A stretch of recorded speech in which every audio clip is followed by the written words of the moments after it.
Hello friends, I will teach you English grammar. Basic level to advanced. एकदम basic. Now let's start.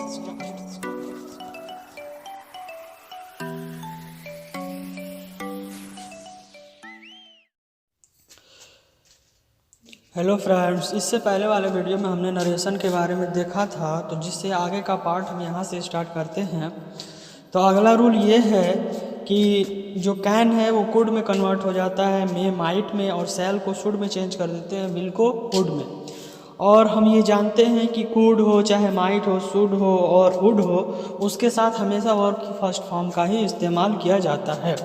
अगर direct speech में ought, must, should आएगा, पहले से already ought है या मस्ट है या शुड है, तो उसमें हम कोई चेंजिंग नहीं करते हैं, नो चेंज, उसमें हम कोई चेंजिंग नहीं करते हैं। फॉर एग्जाम्पल हम इस रूल से रिलेटेड एग्जाम्पल को देखेंगे तो सबसे पहले आता है he said Hari can do that work. He said Hari can do that work, तो ही सैड हो जाएगा, ही सैड का ही सैड हो जाएगा।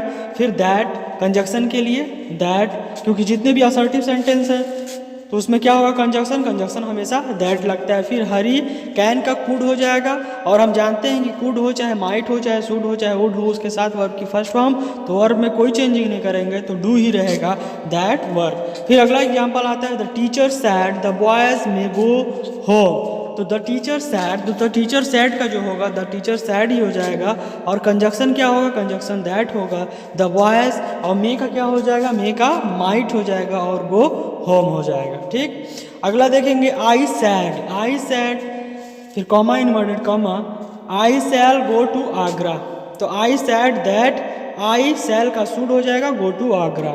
फिर अगला एग्जाम्पल है they said the clerk will not attend the office, तो they said the clerk will not, तो विल नॉट का गया दे सैड और कंजक्शन लगा दैट, और द क्लर्क विल नॉट का हो गया would not attend the office. फिर अगला एग्जाम्पल है he said Mohan will learn his lesson, तो he said Mohan will learn lesson, तो ही सैड दैट होगा, कंजक्शन दैट लगेगा, और मोहन विल की जगह क्या हो जाएगा, वुड हो जाएगा, और लर्न हिज लेसन हो जाएगा।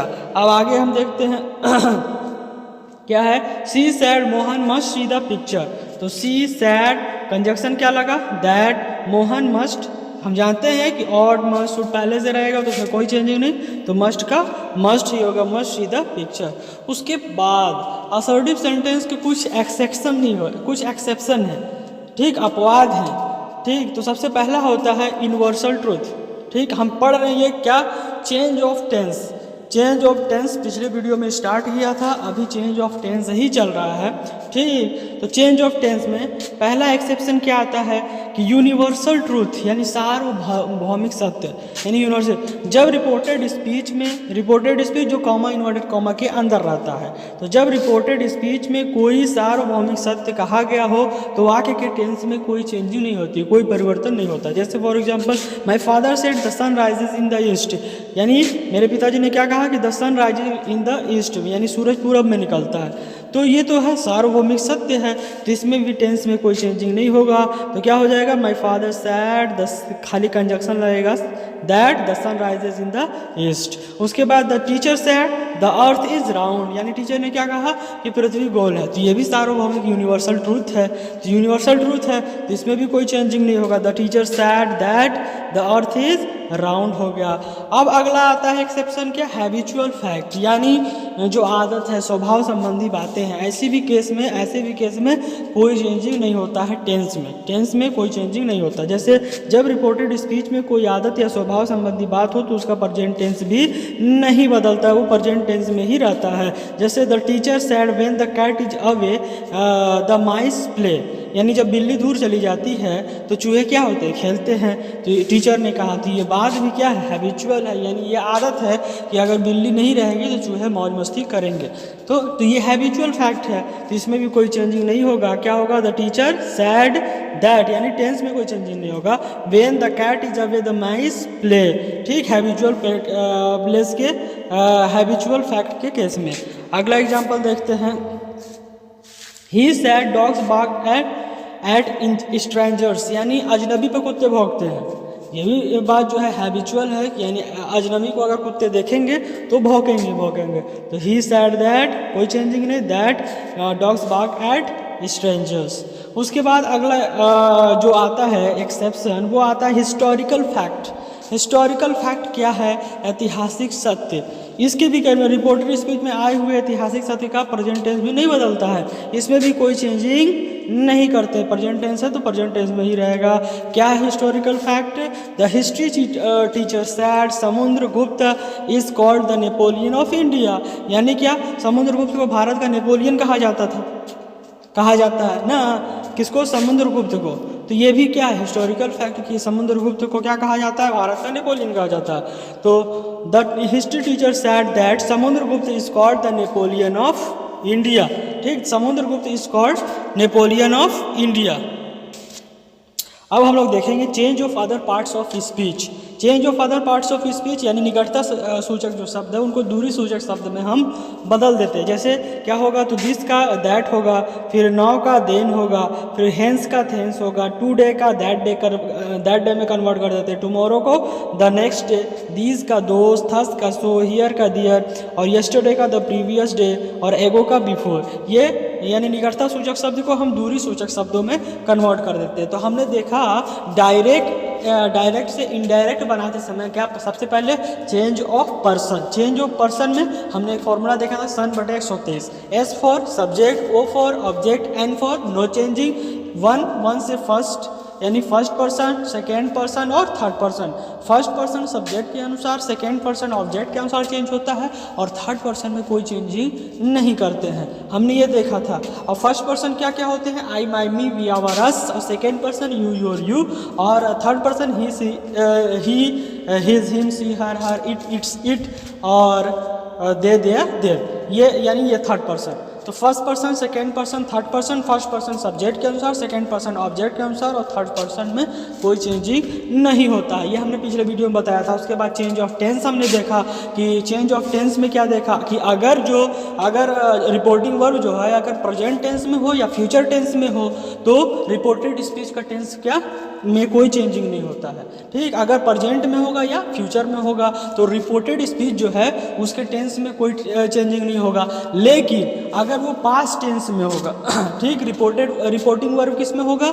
रिपोर्टिंग वर्ब अगर पास्ट टेंस में होगा तब रिपोर्टेड स्पीच के टेंस में चेंजिंग होता है। तो कैसे चेंजिंग करते हैं? प्रेजेंट इंडेफिनिट टेंस जो होता है वो पास्ट इंडेफिनिट टेंस में चेंज हो जाता है। प्रेजेंट कॉन्टिन्यूअस टेंस जो होता है वो पास्ट कॉन्टिन्यूअस टेंस में चेंजिंग हो जाता है। प्रेजेंट परफेक्ट टेंस जो होता है वो पास्ट परफेक्ट टेंस में चेंजिंग हो जाता है। और present perfect continuous past perfect continuous में, और पास्ट इंडेफिनिट पास्ट कॉन्टिन्यूअस जो होता है वो पास्ट परफेक्ट कॉन्टिन्यूअस में चेंज हो जाता है। और पास्ट परफेक्ट तथा पास्ट परफेक्ट कॉन्टिन्यूअस में कोई चेंजिंग नहीं करते। तो ये हमने पिछले वीडियो में पढ़ा था। ठीक, उसके बाद हमने एक्सेप्शन इस वीडियो में पढ़ लिया कि एक्सेप्शन क्या पढ़ा कि जब अगर वो रहे यूनिवर्सल ट्रूथ रहे, चाहे हैबिचुअल फैक्ट रहे, चाहे हिस्टोरिकल फैक्ट रहे, तो ऐसे केस में पास्ट यानी रिपोर्टिंग वर्ब भले ही पास्ट में रहे उसके बावजूद भी जो रिपोर्टेड स्पीच होता है उसके वर्ब में कोई चेंजिंग नहीं आता है। उसके बाद हमने देखा change of other parts of speech, यानी इसमें भी हमने देखा कि जो निकटता सूचक शब्द हैं उनको दूरी सूचक शब्दों में बदल देते हैं। जैसे दिस का दैट हो जाता है, नाउ का देन हो जाता है, हेंस का थिंस हो जाता है, टुडे का दैट डे हो जाता है, टुमारो का द नेक्स्ट डे हो जाता है, दीज का दोज हो जाता है, थस का सो, हियर का दियर, यस्टरडे का द प्रीवियस डे, वो का बिफोर। तो अगर किसी को लगता है कि हम जल्दी पढ़ा रहे हैं तो इसका मतलब ये है कि वीडियो ज़्यादा लंबा ना हो इसलिए थोड़ा सा स्पीड पढ़ा रहे हैं। बट अगर जिसको समझ में ना आए वो एक ही वीडियो को दोबारा रिवीजन कर सकता है, देख सकता है। ठीक, अब हम आगे देखते हैं। आगे क्या है? Interrogative sentence. अभी तक जो हम पढ़ रहे थे असर्टिव सेंटेंस, अगर रिपोर्टेड स्पीच जो है उसमें जो सेंटेंस है वो क्या रहे? इंट्रोगेटिव रहे, तो उस केस में क्या होता है? सबसे पहला जो रिपोर्टिंग वर्ब होता है उसको हम किस में चेंज कर देते हैं। जैसे हम लोग सैड टू को जनरली किस में कर रहे थे? सैड टू का टोल्ड हो जा रहा था, सैड टू का टेल्स हो जा रहा था ना, सैड टू क्या हो रहा था? टोल्ड हो जा रहा था। लेकिन अब जो है अगर इंट्रोगेटिव सेंटेंस रहेगा तो इंट्रोगेटिव सेंटेंस अगर रिपोर्टेड स्पीच किस में है? इंट्रोगेटिव सेंटेंस है, तो जो सैड टू है वो किस में चेंजिंग हो जाएगा? आस्क्ड में या इंक्वायर्ड ऑफ में चेंजिंग हो जाएगा। किसमें हो जाएगा? आस्क्ड या इंक्वायर्ड ऑफ में चेंज हो जाएगा। अब वहाँ जो है वहाँ हम क्या कर रहे थे? कंजक्शन में क्या लगा रहे थे? कंजक्शन में हम वहाँ दैट लगा रहे थे, लेकिन अगर इंट्रोगेटिव सेंटेंस रहेगा तो वेदर या इफ लग जाएगा। क्या लगेगा कंजक्शन में? दैट नहीं लगेगा इंट्रोगेटिव सेंटेंस में। इंट्रोगेटिव सेंटेंस में जो कंजक्शन में लगता है वो इफ या वेदर लगता है। ठीक, अब हम क्या करें? रूल देखते हैं। अगर इनडायरेक्ट में प्रश्नवाचक वाक्य को असर्टिव सेंटेंस में बना देते हैं, यानी क्या करते हैं? इनडायरेक्ट जो सेंटेंस, अगर हम डायरेक्ट से इनडायरेक्ट बनाते हैं तो जो इंट्रोगेटिव सेंटेंस है उसको सबसे पहले असर्टिव सेंटेंस में कन्वर्ट कर देते हैं और क्वेश्चन मार्क को हटा करके फुल स्टॉप लगा देते हैं। ये चेंजिंग करने का तरीका है।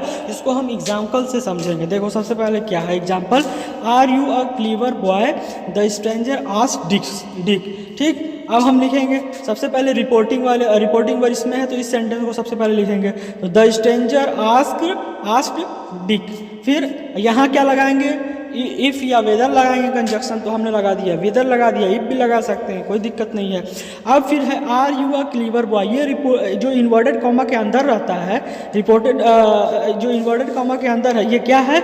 यही जो है इंट्रोगेटिव सेंटेंस में है। तो इसको क्या करेंगे? असर्टिव में कन्वर्ट करेंगे। तो are you a clever boy का क्या हो जाएगा? You are a clever boy. तो you are a clever boy. अब यू को हम किसके अनुसार? तो यू जो है सेकेंड पर्सन है, तो सेकेंड पर्सन को ऑब्जेक्ट के अनुसार, डिक के अनुसार। ठीक, तो डिक के अनुसार क्या आ जाएगा? यहाँ प्रोनाउन ही आ जाएगा। यू आर, तो यू का आर किस में कन्वर्ट हो जाएगा? पास्ट, यानी प्रेजेंट पास्ट में। तो यू आर क्या हो जाएगा?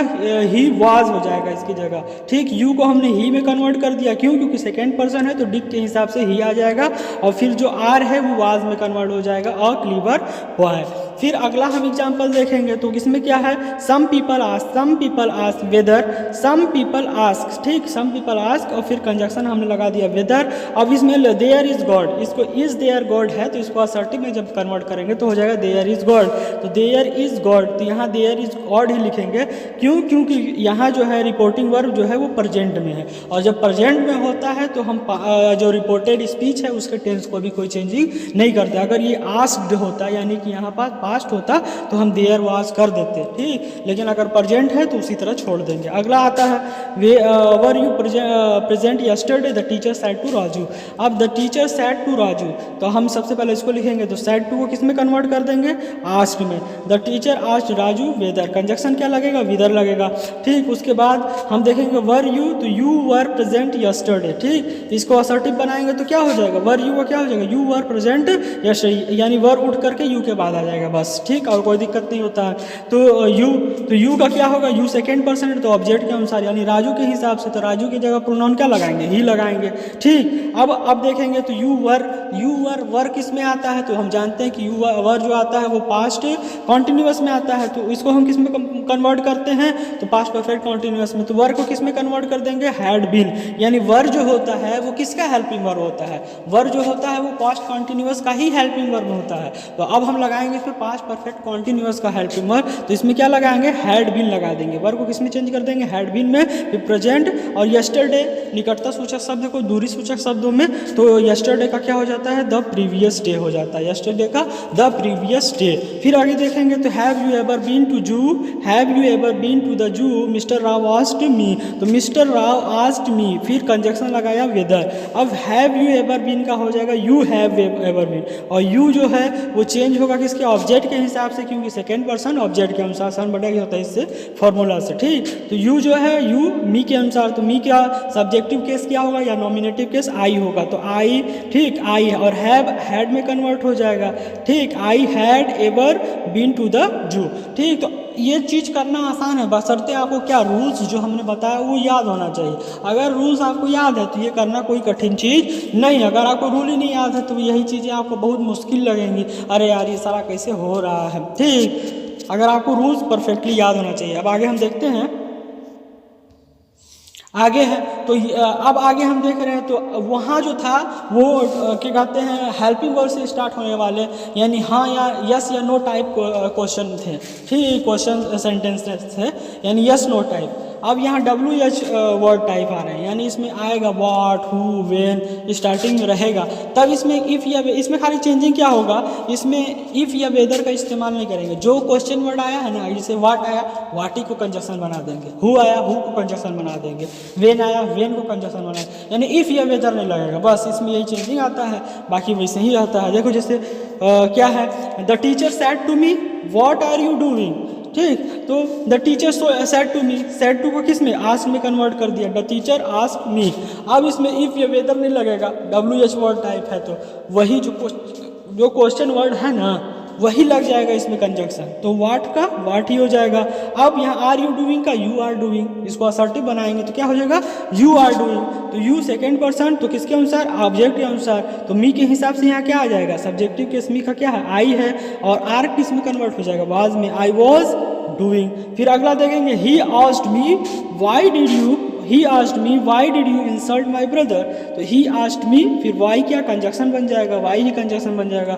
You did insult my brother, तो यू का क्या हो जाएगा, तो हम जानते हैं यू इंसल्टेड माई ब्रदर हो जाएगा अगर असर्टिव होगा तो यू इंसल्टेड माई ब्रदर, तो यू किस में, तो यू मी के हिसाब से यहाँ आई हो जाएगा, और फिर पास्ट इंडेफिनिट को पास्ट परफेक्ट में कन्वर्ट करते हैं, तो यहाँ हेल्पिंग वर्ब क्या आ जाएगा, हैड इंसल्टेड आ जाएगा, हैड इंसल्टेड हिज ब्रदर। अब ही आई यहाँ माई किसके अनुसार चेंजिंग होगा, तो माई फर्स्ट पर्सन है, तो सब्जेक्ट के अनुसार सब्जेक्ट है ही, तो ही के हिसाब से क्या आ जाएगा, तो यहाँ ही के हिसाब से हिज आ जाएगा। क्यों, क्योंकि ये आई का पॉजेसिव केस है माई, तो ही का पॉजेसिव केस क्या है, हिज होगा।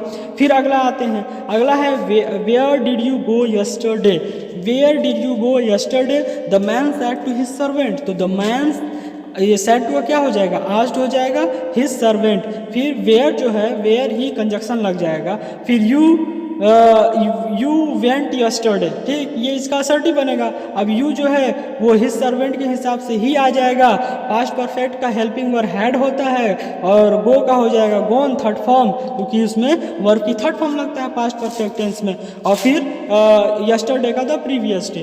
तो अगर किसी को भी अगर टेंस में दिक्कत आया तो टेंस से रिलेटेड हमने एक वीडियो बना दी है जिसमें पूरा रूल लगभग बता दिए हैं, रूल का क्या, हर टेंस का क्या स्ट्रक्चर होता है, एक ही वीडियो में बता दिए हैं। तो उसको भी अगर पहले से देख ले, और फिर खाली देखने से नहीं होगा, उसको एक बार ही देख, एक बार नहीं आया तो छोड़ दिए तो कुछ नहीं है। ज़्यादा लंबी वीडियो भी नहीं होती है, 10-15 मिनट की 16 मिनट की वीडियो होती है, उसको आप 2 बार 3 बार देख लीजिए, रिवीजन हो जाएगा, ठीक। अगर जिसको कभी पढ़ा नहीं है उसको थोड़ा सा और देखना पड़ेगा 2-3 बार, और फिर लिख करके प्रैक्टिस करना पड़ेगा, मेमोराइज करना पड़ेगा कुछ चीज़ें, तब जा कर के आपको और चीज़ें आसान लगेंगी, ठीक। नहीं तो हर चीज़ फिर टफ ही लगेगा कि अरे यार बहुत टफ है, नरेशन बहुत टफ है, ठीक।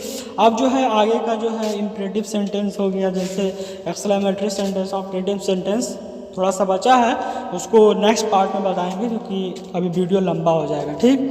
तो अब नेक्स्ट वीडियो मिलते हैं।